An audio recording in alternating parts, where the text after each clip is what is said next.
그 다음에 31분 직연불생분.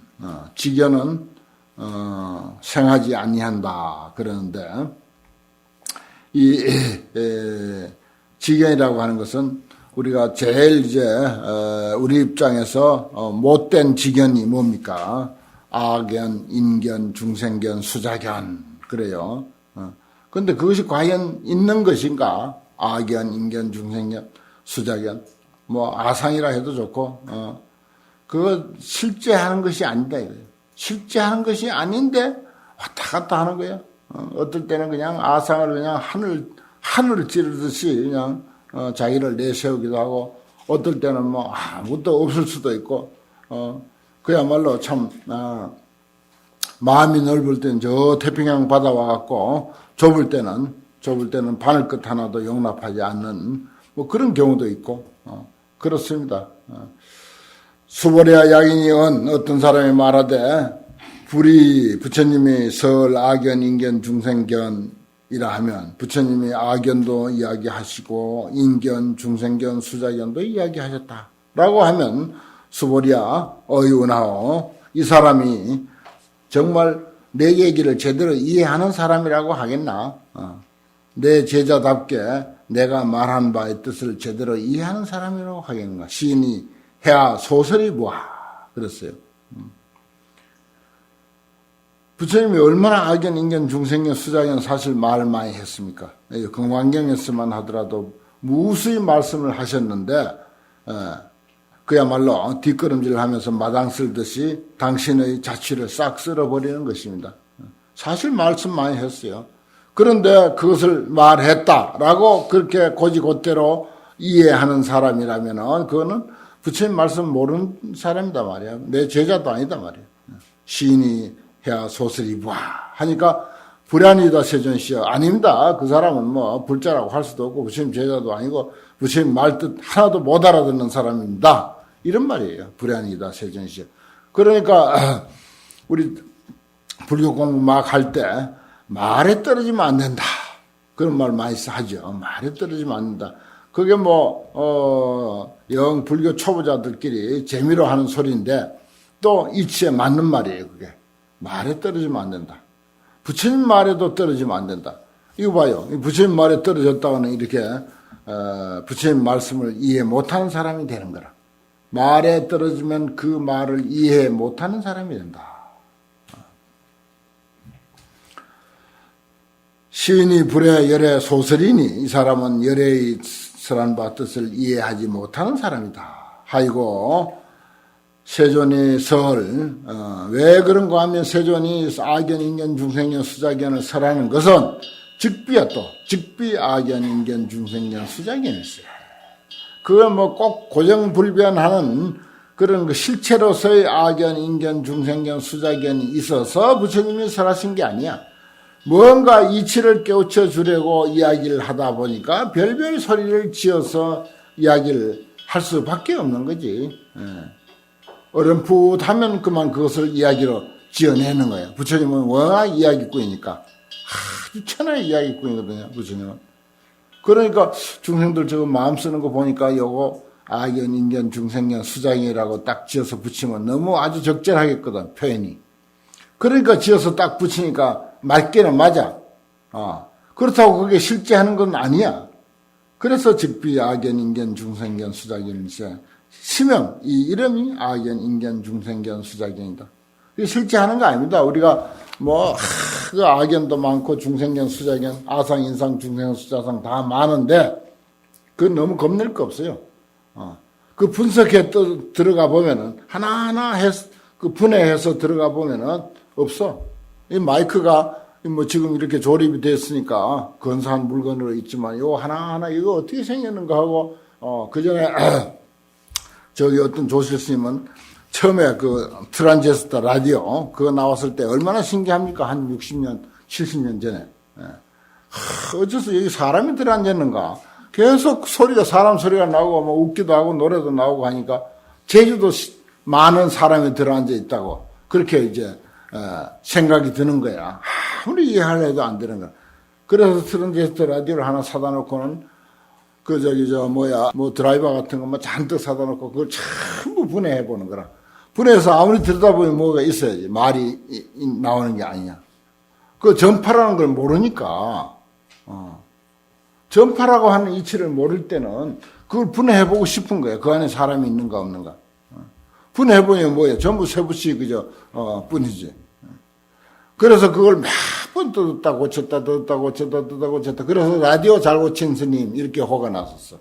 누구라고 내가 아직도 살아 계시니까 내가 실명은 거론 안 하겠는데 어느 절 조실 스님이야. 그 라디오 잘 고친 스님으로 그렇게 소문이 났었어요. 우리 어릴 때. 그래갖고 라디오 고장 나면 무조건 그 스님인데 들고 가는 거야. 그러면 또 라디오마다 그게 이제 조금씩 형식이 다르잖아요. 신기해가지고 가져오느라 해가지고 밤새도록 그걸 풀어서 고치고 이리 고치고 저리 고치고 이제 되게 복잡한 건 또 못 고치기도 하고 그러기도 했습니다. 그렇습니다. 그렇게 분해하면은 없어요. 우리 아상 없습니다. 너무 겁낼 거 없어요. 야, 나는 욕심 많은데 그럼 욕심이 참 탈이야. 겁낼 거 없어요. 욕심 그거 분해해보면은 실체가 없어. 어리석음도 실체가 없고 아무것도 실체가 없어요. 그렇지만 이제 우리가 알게 모르게 쌓인 그 업을 통해서 그래도 그 사람은 그 실체가 없는 줄 무수히 금강경을 읽어서 알고는 있으면서도 그래도 뭔가 그 업성의 그늘이 드리워져 가지고 잡힐 듯 그런 잡히지 않는 그런 각자의 그 그림자, 탐욕의 그림자, 게으름의 그림자, 온갖 그런 업성의 그림자들이 있는 듯이 보이지만은 그거 겁낼 거 없어요. 그 하나의 이치 제대로 알면은 그거 다 그냥 봄날에 얼음 녹듯이 녹습니다. 저절로 그래 얼음 녹듯이 녹는다. 하나의 이치 제대로 알면은 다시 말해서 우리 인간은 본래로 부처다라고 하는 이 사실 제대로 알면은 완전 무결한 부처다라고 하는 이 사실을 제대로 알면은 그럼 이제 그 임재스님에게 그런 문제를 제기했어요. 업이라고 하는 것은 그럼 어떻게 되느냐?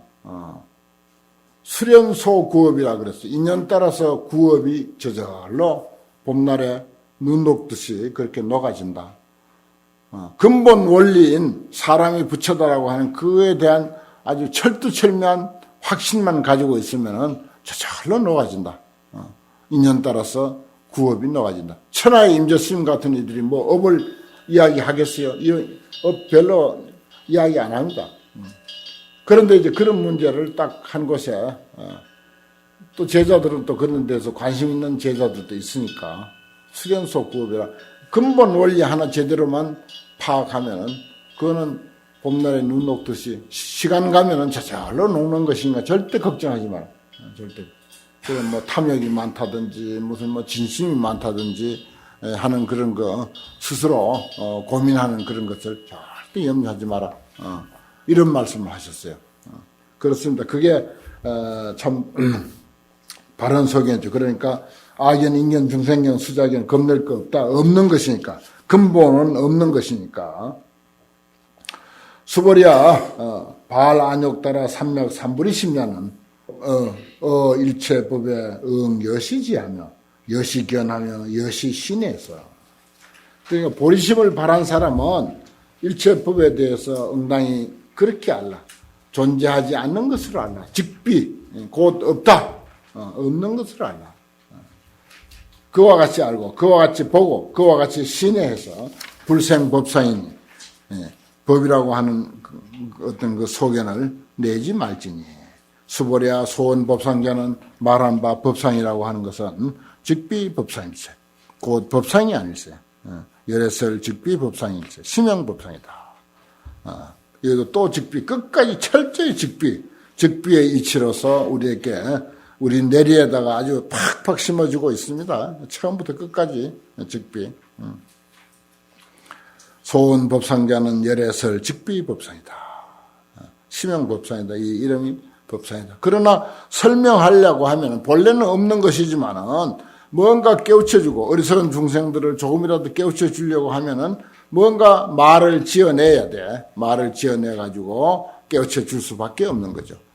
그렇게 지어내다 보니까 팔만대장경이라고 하는 무수한 이론이 등장하게 되는 거죠. 자, 이제 마지막 분, 응화 비진분이다. 응화는 응신, 화신은 진신이 아니다. 진법신이 아니다. 이런 이야기가 되겠죠. 수보랴 야규인이 이만 무량 아성지 세계 칠보로. 무량 아성지 세계. 저 앞에서는 항아사 세계 이런 표현을 했고 여러 번 이런 표현이 나오죠. 한량없는 아성지 세계에 가득 찬 칠보로서 가득 채운 칠보로서 지용보시라. 그것을 가져서 보시에 쓴다. 지용보시. 가져서 보시에 활용한다. 이 뜻입니다. 지용보시 하여도. 야유 서남자 선여인이 발 보살심자가 보살심을 발한 사람이 지어차경에 이 경전을 가지고서 경전체거나 내지 사구계 등을 수지, 독, 송, 위인, 해설, 거긴 서사가 빠졌죠. 사경, 서사할 것 같으면 기복이 승피하리라. 저 복보다가 훨씬 수성할 것이다. 무량 아성지 세계 칠보를 가득 채워서 보시한 그 복보다도 훨씬 수성할 것이다. 그러니까 이제 우리가 법사하죠. 오종법사라고 법화경에는 그래 말하는데 수지, 책을 가지고 다니라는 것입니다. 휴대용 경전이 많죠. 꼭 가지고 다니기를 권해야 돼요. 그 다음에 가지고 다니다 보면 읽게 되고 특히 외국 여행 갈 때 조그마한 포켓용 금강경 그런 거 하나 가지고 다니야 돼. 임재록도 좋고 법화경도 좋고 가지고 다니다 보면 읽게 되고 읽다 보면 외우게 되고 그리고 또 사경도 하게 되고 남에게 일러줄 수도 있고 그런 기회가 생기는 것입니다. 그래서 이걸 합해서 오종법사 그래요. 수지 가지고 다닌다. 그 다음에 읽는다, 외운다, 위인 연설한다, 그리고 사경 쓴다. 그래서 이제 오종법사 이렇게 하는데 이제 우리 불자들이 일상에 지켜야 할 수행 덕목입니다. 그런데 위인 연설 해놓고 연설뿐만 아니고 여기 운하 위인 연설 이렇게 해서 운하 수지, 운하 독송, 운하 위인 연설, 운하 사경 다 해당됩니다. 다 해당돼요. 오종법사 다 해당되는데 잘 기억하세요. 어떻게 하는 게 위인 연설을 하는 것이고 어떻게 하는 게 수지 독송 하는 것인가. 불치여상 여여부동이다. 이렇게 이야기했습니다. 아주 저차원으로서 1차원적인 입장에서 내가 책을 가지고 다니라. 수지, 독송 읽고 외우고 그렇게 했는데 금강경다운 수지, 독송과 위인, 연설, 서사는 불취여상 여여부동입니다. 우리 자신이 상을 취하지 말고 여여부동한 그 자리, 여여부동한 그게 뭔가 아니 치우치 아니하고 불편부당 치우치 아니하고 말하면 부정도 긍정도 부정과 긍정을 함께 가지고 가는 함께 수용하는 그것이 바로 그러한 삶을 말하는 거예요. 이거는 불치여상 여여부동은 그러한 삶을 말하는 것이고 일상생활에서 그런 마음 씀씀이를 말하는 것입니다. 그러한 마음 씀씀이 그러한 삶을 말하는 것이지 무슨 책자를 말하는 게 절대 아닙니다. 이 차원은 그래요. 벌써 그게 이제 불치여상 여여부동입니다. 또 금강경 차원이 책자나 종이로 된 책이나 들고 다니는 그런 차원으로 이해하면 그건 또 큰일이죠. 우리는 종이로 된 책을 가지고 다녀야 됩니다. 분명히 가지고 다니고 읽고 쓰고 외우고 이야기해주고 그래야 하죠. 그러나 금강경의 궁극적인 위인 해설의 뜻은 또 수지 독송의 뜻은 불치여상 여여부동이다. 이렇게 이해해야 되죠. 상을 취하지 않고 여여부동한 삶, 어디에도 치우치 아니한 그러면서 모든 것을 다 상반된 주장과 상반된 견해를 다 수용한 것. 그것입니다. 그 다음에 하이고 제4사구가 나왔습니다. 일체유의법 여몽환포령 여러 여겨전 응작여시관 일체유의법은 꿈과 같고 환과 같고 물거품 같고 그림자 같다. 그리고 이슬과 같고 번개불과 같다. 이걸 이제 육유 이렇게 말하죠. 6가지 비유다. 일체유의법. 응작이여시고 응당이여 시보라. 참 금강경뿐만 아니라 뭐 불교에 입문하면은 그저 무상 고공 무아 뭐 무수히 들어오고 귀에 못이 박히도록 들어온 이야기지만은 참 그게 제대로 안 되죠. 꿈 같고 환 같고 물거품 같고 그림자 같고 아침 이슬과 같고 뭐 저녁 연기와 같고 번개불과 같다. 무수히 들은 소리고 하지만은 그게 제대로 생활화가 되지 않고 인격이 되지 않고 내 삶이 되지 않는다. 그래서 응자를 넣은 거예요. 꼭 부디 내 제자들아 이렇게 관찰하라. 제일법은 부디 그렇게 좀 관찰하라. 그럼에도 불구하고 참 닭벼슬만도 못한 것에 그저 목을 매가지고 이리 뛰고 저리 뛰고 이렇게 말했건만한 부처님은 일체유의법은 여몽환포령이요 여러 여기지라고 했건만은 꼭 그렇게 좀 봐달라, 그렇게 좀 관찰하라, 그렇게 좀 봐라라고 부처님이 금강경을 끝내면서 신신당부를 했건만은 우리의 삶은 그렇지 못하니 참 천번 만번 피를 토하면서 참여를 해도 부족한 것 같아요. 그 다음에 이제 여기까지가 본론이고, 그 다음에 이제 유통분, 그 서론, 본론, 결론, 이렇게 말할 때, 서분, 정종분, 유통분. 불설시경이 여기서부터 이제 유통분이고 결론이다. 이렇게 이제 봅니다. 불설시경이 하시니 부처님께서 이 경전을 설에 마치시니, 장로, 수보리와 그리고 비구, 비구니와 우바시, 우바이와 일체 세간, 천인, 아수라가 문불소설하고 부처님의 설하신 바를 잘 듣고는 개대 환희하여 다 모두 크게 환희해서 신수복명하더라. 믿고 받고 받들어 가지더라.